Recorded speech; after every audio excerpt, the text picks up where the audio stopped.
And what about kindness? Because that comes right next, right? Like developing kindness.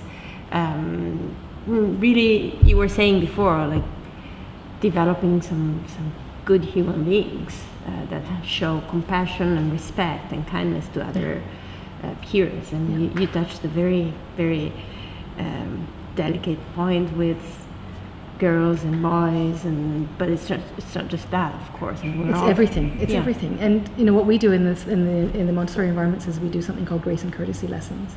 So if somebody's continually bumping into somebody, say for example, just brushing past people or whatever, and not caring about what they're doing, we will stop, or we will have a group at the end of the morning, and we'll say, I noticed today that people are being bumped into. How can we do this? If somebody's in your way, what could you do? And somebody will say, oh, you could say, excuse me. Or you could say, could you move? They come up with all these ideas, and then we'll practice. And say, okay, you pretend to bump into that person, and let's see how that person is going to. So you practice. They need to, because they don't know.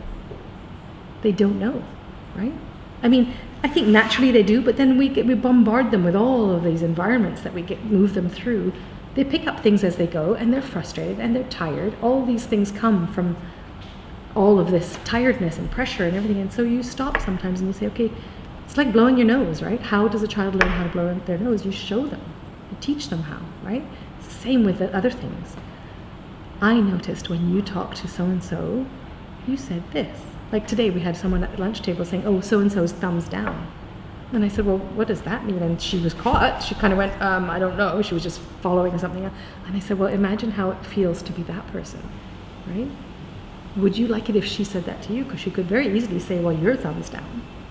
How would that feel, right? And with this other child that I've been working with, as far as, just being settled in the classroom, it's me saying to her, how would you feel if?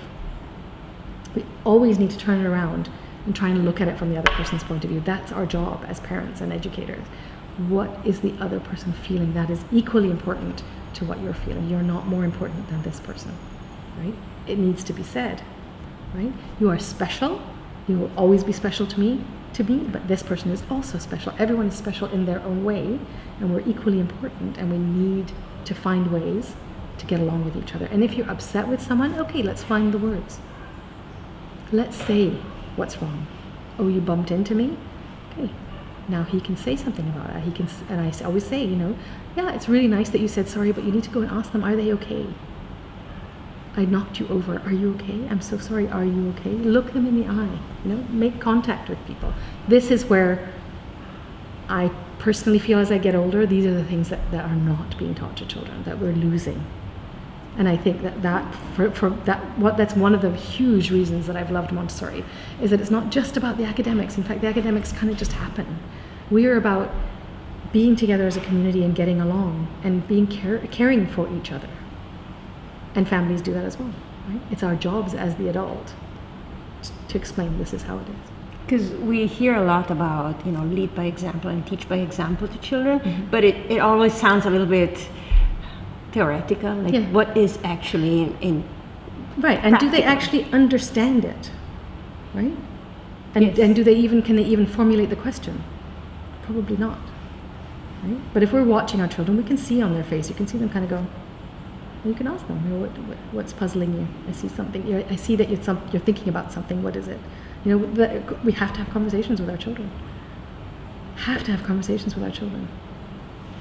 But I think it's very interesting, the idea of practicing, taking examples that happen even at home. Especially if you have a nervous child.